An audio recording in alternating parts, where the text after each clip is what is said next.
A new office opened in Ashland to provide the community a chance to ask any questions they may have about current and future Enbridge projects. And today was the ribbon cutting of the new office located off Highway 2. As we reported back in 2020, during the pandemic, the pipeline and energy company had to close their Ashland office.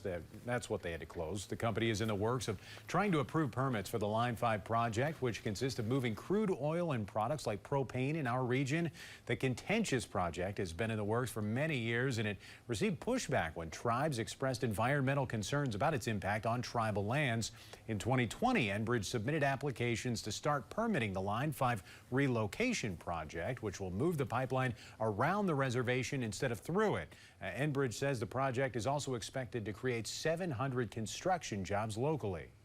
So of that 700 employees, we have a goal of having at least 10% indigenous workforce on the project.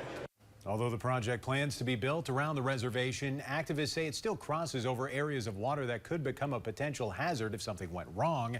Enbridge says that safety is their #1 priority.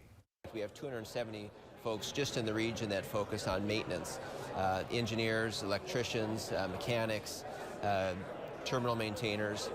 Eber says they conduct maintenance on the pipeline every day to ensure safety. Enbridge has been working with the Wisconsin DNR and U.S. Army Corps of Engineers while they complete their environmental assessment of the project. The company is waiting for approval before they can move forward with that Line 5 project.